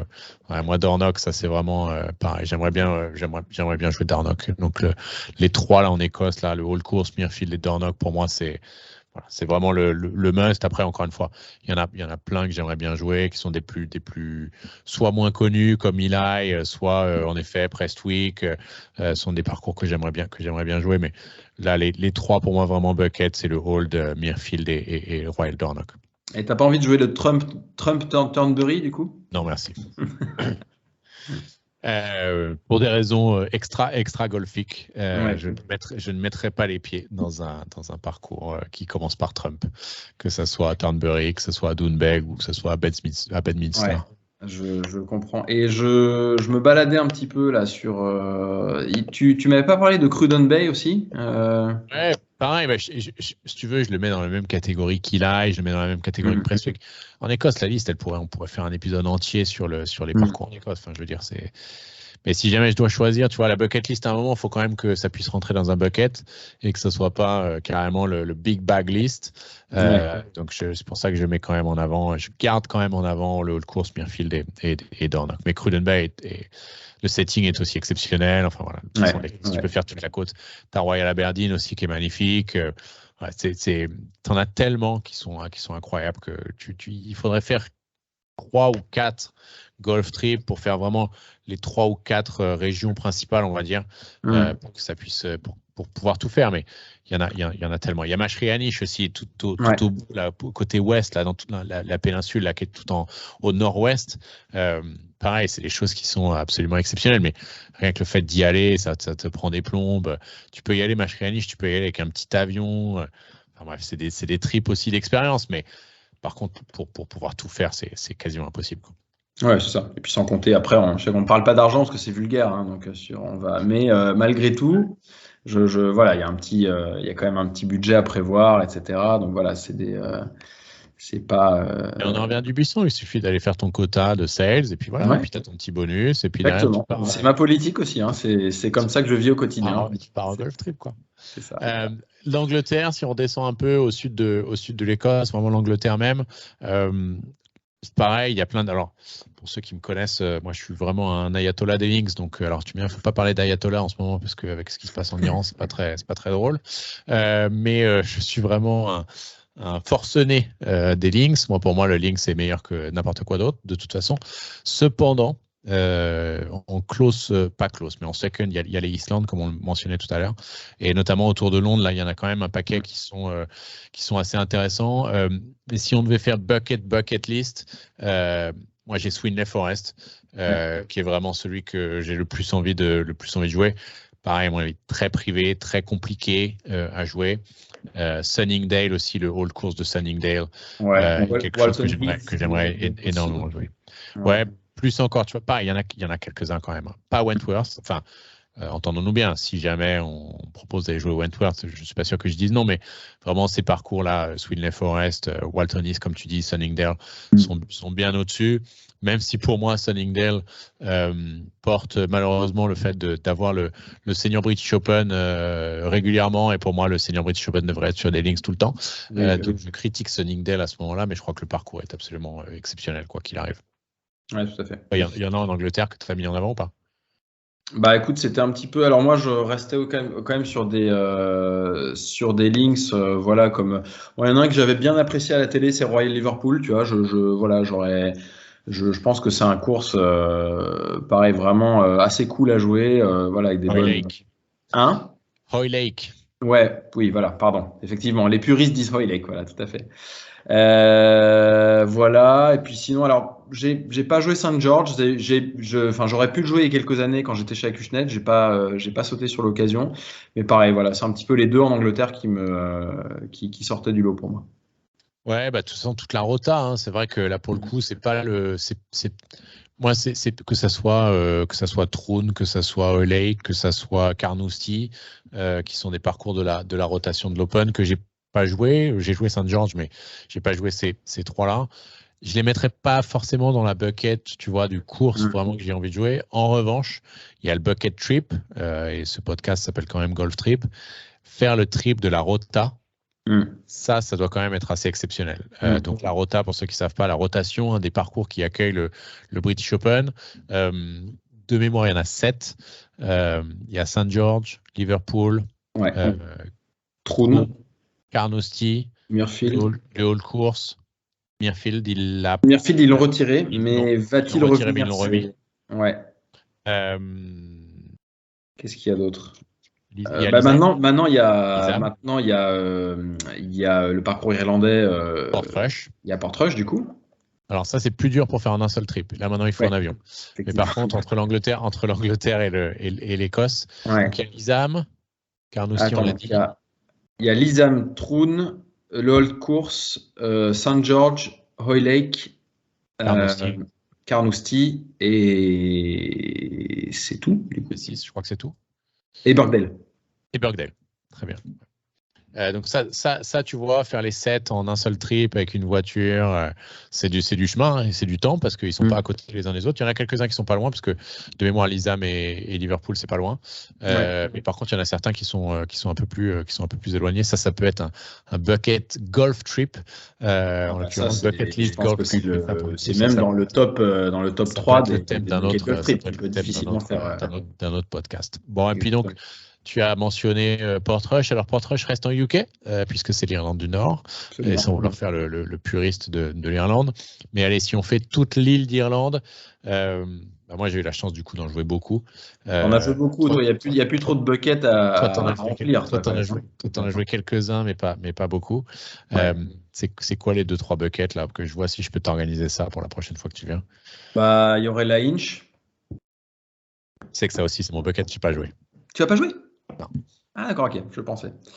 Il y aurait clairement la Inch, il y aurait quoi d'autre? C'était vraiment lui qui m'avait marqué là, quand j'avais regardé un peu de Tourist Sauce, notamment de nos amis No Laying Up.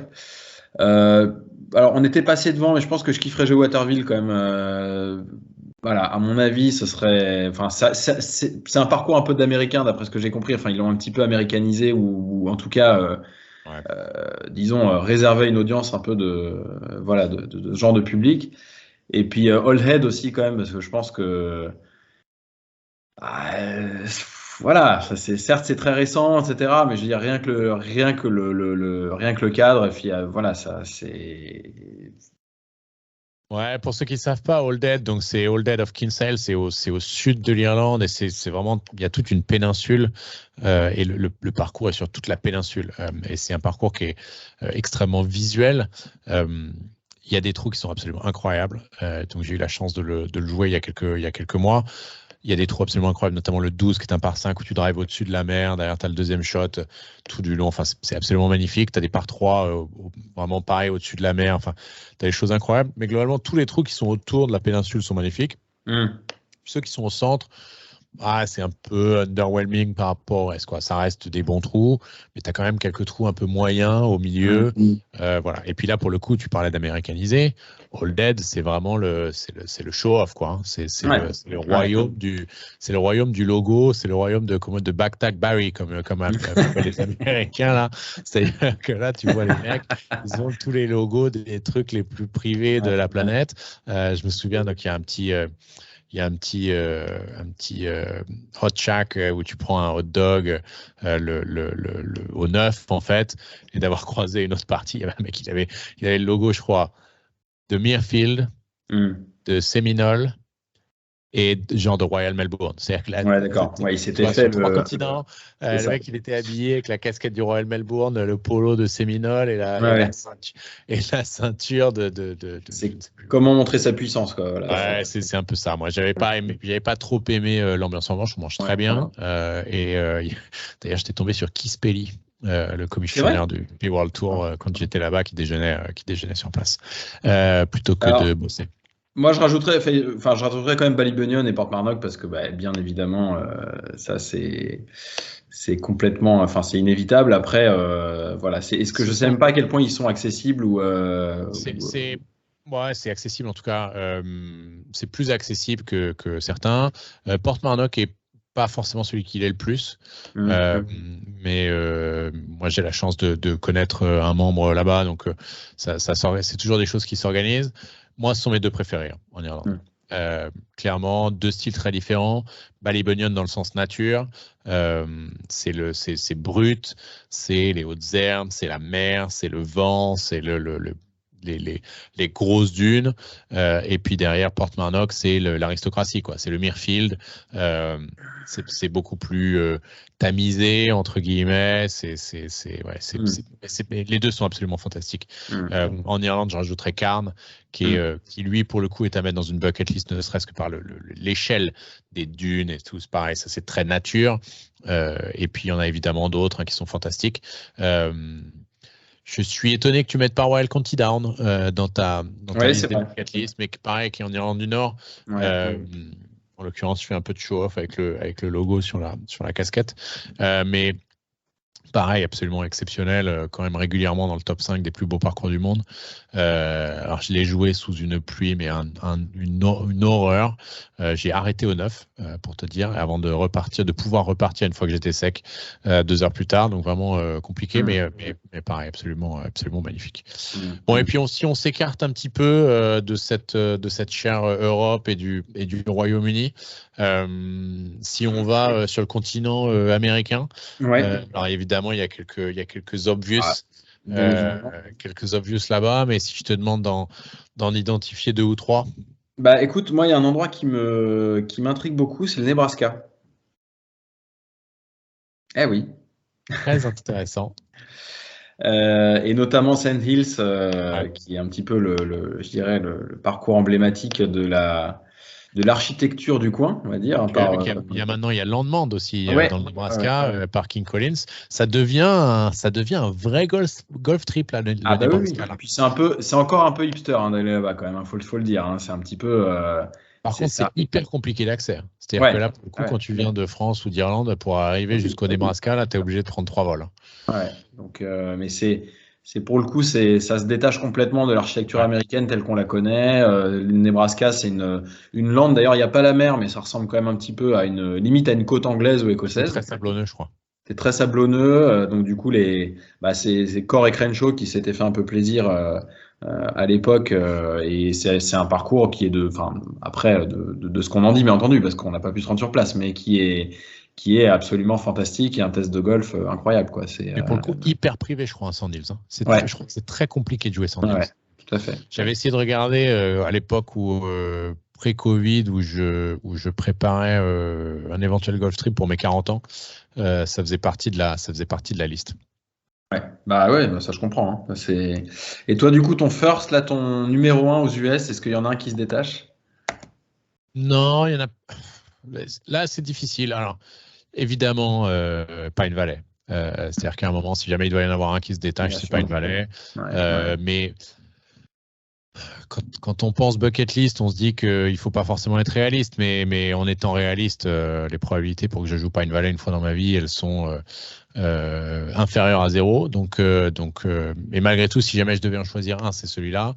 Dans ceux qui sont un peu plus accessibles, je te rejoins sur le Nebraska. Moi, Landman est un parcours là, que j'ai vu se construire là, via les réseaux sociaux, qui a l'air d'avoir une échelle absolument extraordinaire. Et puis en plus, King Collins, là, qui est un architecte qui fait notamment avec des énormes greens, qui est l'architecte qui a fait Sweetens Cove. Sweetens Cove aussi, pour moi, dans la bucket list. Donc, un de ce 9 trous, là, pour ceux qui ne le savent pas, qui est...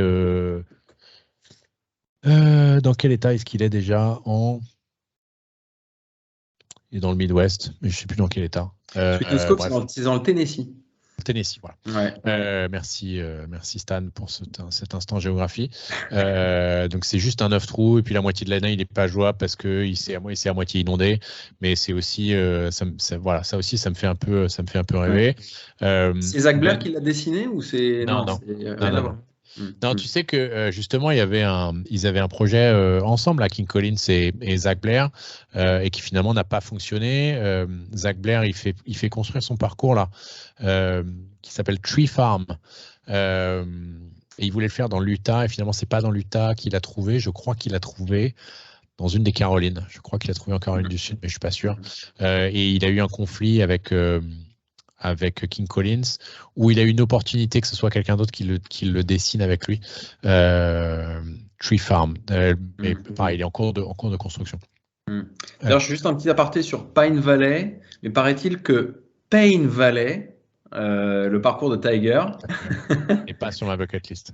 Non, mais ça pouvait effectivement sembler comme un parcours, forcément sans aucun cachet, un gros parcours de requin, etc. Paraît-il que les reviews sont quand même excellentes vraiment pour ce parcours et qu'il a quand même une certaine originalité architecturale et c'est juste après je n'en dirai pas plus, mais en tout cas, voilà. C'est bien qu'il n'y a pas plus grand fan de Tiger que moi autour de ce podcast. Cependant, non merci.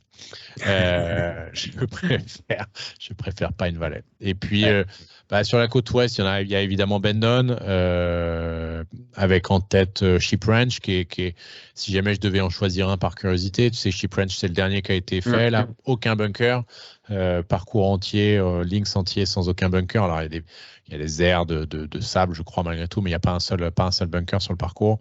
Et puis derrière, dans les plus classiques, LA Country Club là, qui va accueillir l'US Open.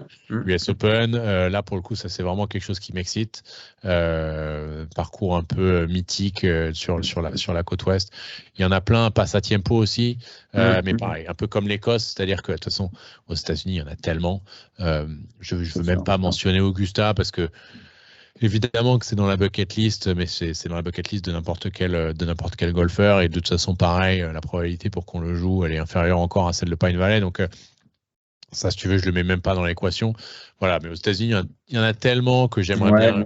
Après, il y a quelques hotspots quand même entre la côte nord-est avec tout Long Island, Shinnecock, American Golf Links. C'est des National Golf. National Golf Links. Non, National Golf Links of America. Oui, exactement. NGLA. C'est ça, exactement. Et puis, en gros, tu remontes en Nouvelle-Angleterre après. Enfin, c'est quand même,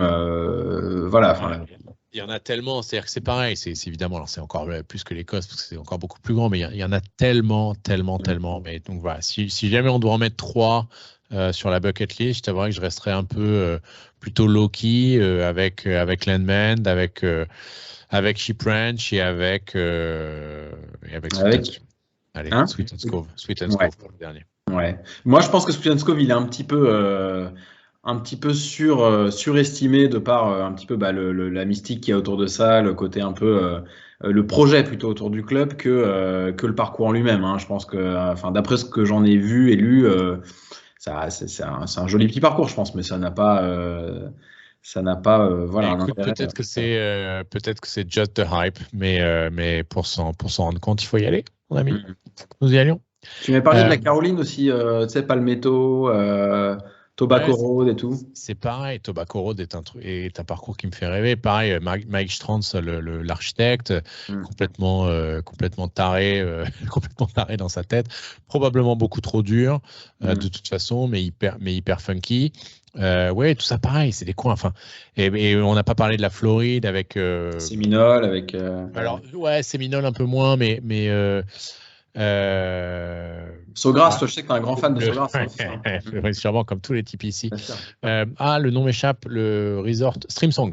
Streamsong avec les deux parcours à Streamsong, le bleu et le rouge, avec en plus l'histoire autour de comment est-ce que ça a été construit. Hein. C'est-à-dire que Corey Crenshaw et Tom Doe qui globalement marquaient les trous au stylo avec les couleurs. C'est pour ça que les parcours s'appellent le bleu et le rouge. Pas se bagarrer, mais gentiment savoir qui va prendre quel trou. Streamsong est voilà, ça aussi, ça m'intéresserait d'aller voir ça en Floride. Mais encore une fois, là, c'est pas le big bag list qu'il faut. Donc bucket list. Je reste sur mes choix. Toi? Bah écoute, voilà, moi le Nebraska, hein, j'avais lancé ce sujet, donc effectivement, je reste là-dessus. Après, moi, encore une fois, tout sujet d'accessibilité mis à part, moi j'ai très envie de jouer Riviera quand même. Parce que c'est pareil, c'est un parcours qui m'a marqué dans la télé en fait. C'est ça. Moi, tu sais, moi je reste vu la mention vue à la télé. Tu sais, moi ça me le playoff avec Robert Allenby, la playoff à 6, à 8 ou à 12, là, je sais pas combien ils étaient. Bref, ça c'est quand même un peu, ouais, enfin moi ça m'a pas mal marqué. Et le troisième serait Shinnecock, voilà, parce que pareil, des US Open mythiques, des views incroyables. Alors un parcours c'est là qu'il y a eu le 3 putts de Kusen là, c'est à Shinnecock qu'il a raté, qu'il a craqué son slip à 30 cm là où il a fait non, ça c'était son premier US Open, c'était à Southern Hills du coup. D'accord, ok. Là, Shinnecock il a gagné. Il a gagné c'est plutôt Phil qui avait craqué son slip en faisant 3 putts. Je me souviens qu'on avait regardé cette US Open chez toi. Tout à fait. Ouais. Shout out to Maman Stan avec ses sandwichs. Mais ouais, non, Shinnecock, c'est après parcours, je pense, qui est d'une difficulté absolument. Je pense qu'on se rend pas compte parce que c'est là où ils avaient perdu le parcours 2 fois. Tu sais, l'USGA, ils avaient dit, ils avaient they lost the course, tu vois. Voilà. Donc je pense que c'est un parcours qui est borderline injouable quand il y a des conditions un peu compliquées, mais malgré tout ça doit être absolument fabuleux, quoi, je pense, hein, en termes de. Quand on parle de loss de course, il y a Chambers Bay aussi qui peut être sympa. Je vais là pareil, j'ai un copain qui est membre là-bas, donc un jour si on arrive à y voyager peut-être. Golf Trip Oregon, Golf Trip Oregon, quoi, c'est. Oregon et Chambers Bay, en tout cas nord-ouest des États-Unis, parce que t'es pas à côté, hein, malgré tout, quand t'es à Chambers Bay, t'es pas à Bandon, hein, ils sont grands ces États. Il nous reste à couvrir l'autre côté de la planète, l'Asie, l'Australie, la Nouvelle-Zélande. Il y a pour moi la Gold Coast, la Coast évident qui est le Royal Melbourne. Ouais, tout à fait. Et c'est vrai que toute la Sandbelt en Australie autour de Melbourne doit être absolument exceptionnelle. Et puis en Nouvelle-Zélande, il y a Tahiti. Pareil, assez exceptionnel dans un setting incroyable. Mais là, pareil, je crois pas facile à jouer. Et puis d'abord, la Nouvelle-Zélande, c'est pas évident d'y aller pour nous. Mais là, pour moi, c'est vraiment la définition de la bucket list. Tu veux les deux là, Royal Melbourne, Tahiti. Là, le jour où tu check, peu importe, pour répondre à ta question de tout à l'heure, peu importe tu joues bien, que tu joues pas bien, tu enjoy et c'est absolument magnifique, quoi. Donc pour toi, on reste quand même sur des thématiques. Vraiment, je note ton idéal de pureté vraiment, hein, sur les courses, sur l'aspect vraiment. Tu restes sur le dessin, toi. Hein. En ce moment, on parle beaucoup du compteur Linky. Moi, c'est Linksy. Tu vois, à partir du moment où il faut que ça soit Linksy, il faut que ça soit pur, il faut que ça soit spirituel. C'est pas la peine d'aller me mettre des obstacles d'eau, c'est pas la peine d'aller me mettre des. Alors, est-ce que tu as déjà joué Saint-Jean-de-Mont? J'ai des souvenirs horribles. Parce que Saint-Jean-de-Mont, en termes de pureté, non, je déconne. Alors, pour ceux qui me connaissent, tout le monde sait que ce parcours, je pense que c'est le dernier sur la liste de tous les parcours du monde que j'ai envie de rejouer ou de jouer. J'ai un championnat de France universitaire là-bas il y a quelques années, c'est un de mes pires cauchemars. Ouais. C'est vraiment... toi, côté Australasie, entre guillemets, il y en a que tu as vu à la télé, du coup, que tu as envie de rejouer ou pas? Bah, j'ai vu Royal Melbourne à la télé, donc forcément, à la President's Cup, voilà, où j'ai vu notamment Tiger qui s'est amusé pendant 3 jours à déployer toute la palette de son... C'était d'une pureté, d'ailleurs, c'est un peu triste parce que c'est la dernière fois qu'on l'a vu bien jouer au golf. Le lieu de ce gif le plus connu maintenant. Absolument fabuleux. Quand il bat Abraham Ancer, c'est exceptionnel.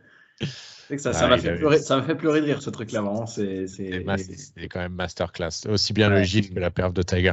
Il semblerait que là, la prochaine President's Cup est au Canada. Il semblerait que pour celle d'après, il parle de revenir au Royal Melbourne. Ouais, bah écoute. Tu vas pouvoir le revoir à la télé. Ouais, bon, sinon on y va. Hein. Voilà, on s'organise. Il semblerait que ce soit pas si impossible que ça, justement. Moi, j'avais regardé un peu et c'est faisable. Et les parcours ne valent pas le prix des parcours aux États-Unis, parce que c'est ça qu'on n'a pas évoqué non plus sur la partie des États-Unis. C'est-à-dire que le moindre green fee aux US d'un parcours municipal, c'est déjà $200. Donc, tous ces courses là qu'on a évoquées, quoi qu'il arrive, c'est 400, 450, 500. On parle même pas de Pebble Beach où là, il faut dormir 2 jours à l'hôtel, manger du homard et peut-être que tu as droit à un tea time à 7h05. Donc, non, là aussi, je crois que c'est finalement peut-être un peu plus accessible que ce qu'on peut imaginer. Ouais, tout à fait. Alors, j'en juste un dernier truc sur les États-Unis, juste histoire de t'agacer un petit peu.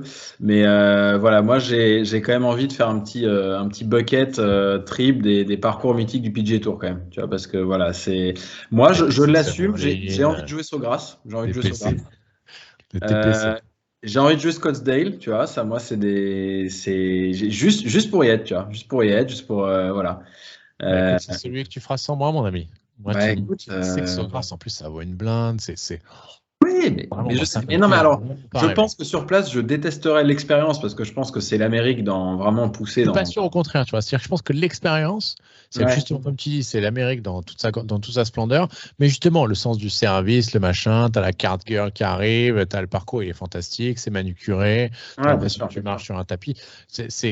Mais je pense que tu joues en carte, justement. Je pense que tu joues en voiturette, donc c'est un peu pareil. Obligatoire, tu joues en 6 heures, ça te coûte $500. Moi, c'est pas ça qui me fait rêver. Non, évidemment, quand on prend ça en compte, c'est sûr. Après, vraiment, d'un pur point de vue enfin, moi, je sais que je serais comme un gamin à jouer Sawgrass, ça m'amuserait énormément, tu vois. C'est voilà. Et il y en a d'autres comme ça, tu vois. Donc, il y a d'autres personnes comme toi, oui. Je ne pas moi. En Asie, il y en a, toi, qui te font. Je crois c'est au Japon, il y a des parcours, mais je ne les connais pas bien. Moi non plus. Je pense que ça reste quand même pareil. Vraiment, toute considération de faisabilité mise à part, je pense que le Japon, ça peut être aussi un golf trip. Vraiment, je pense qu'il peut y avoir des excellentes surprises. Il y a quand même, c'est un peu. La première fois que j'irai au Japon, je suis pas sûr que j'y aille pour jouer au golf. Je pense que c'est un truc qui me fait tellement rêver à découvrir pour la culture, pour tout ce que tu veux, que je suis pas sûr. Le golf est très cher là-bas. Hein. Ça, c'est même il y a énormément de golfeurs, mais qui jouent rarement sur des parcours parce que c'est une île, il n'y a pas beaucoup de place. En plus, c'est une île à moitié volcanique. Enfin bref, c'est compliqué. Mais il y a une vraie tradition golfique parce qu'il y a déjà un circuit qui tourne depuis plusieurs dizaines d'années et puis il y a des parcours qui sont plus de centenaires là-bas. Donc c'est. Il y a bientôt le Zozo qui revient. Cette semaine. C'est la semaine prochaine? C'est cette semaine. Ouais, c'est ça. C'est la semaine prochaine. Avec Hideki, j'ai vu qu'Hideki y retournait. Ouais. Bon, bah écoute, mon ami, je crois qu'on a fait le tour. On a fait le tour du monde. On n'a rien oublié. Il n'y en a pas que tu avais. On n'en a pas oublié. Après, voilà, l'Afrique du Sud, ça reste aussi une destination qui peut, malgré tout, en cherchant bien. Voilà, je me suis pas documenté, hein, mais moi, je pense malgré tout qu'il y a quand même il y a quelque chose à faire là-bas. Hein. Il y a Fancourt, tu crois. Il y a Fancourt, voilà, c'est à Fancourt qui a accueilli la President's Cup. Exceptionnel. Qui est un peu Linksy aussi, donc bon, il y en a certainement d'autres. Si c'est Linksy, je regarde. Bon, du coup, pour terminer, mon Stan, s'il devait y en avoir qu'un. Ah. On en a évoqué un certain nombre là. Choisir, c'est renoncer. S'il devait y en avoir qu'un. On enlève vraiment toute considération. Hein. Ouais, toute considération. Le hold course, alors. Le hold course, je veux dire, ça peut pas. Enfin, tu peux pas, c'est pas possible. Tu peux pas passer à côté. Si t'as qu'un parcours à jouer dans le reste de ta vie, c'est voilà. Je suis bien d'accord. Je propose que ce soit le mot de la fin. Mon Stan, merci, c'était bien marrant. Merci à toi. De ce petit premier épisode là, de ce nouveau podcast Golf Trip. Pour ceux qui nous ont écoutés, merci beaucoup. On vous retrouve, on l'espère, la semaine prochaine. Si jamais on passe le POC et qu'on a suffisamment de retours positifs, on en refera un la semaine prochaine, avec un thème évidemment à découvrir. Merci encore, mon Stan, c'était bien sympa. Merci à toi, c'était très cool. Merci à tous ceux qui nous ont écoutés. Et puis à très bientôt. Bye bye. À très bientôt. Salut.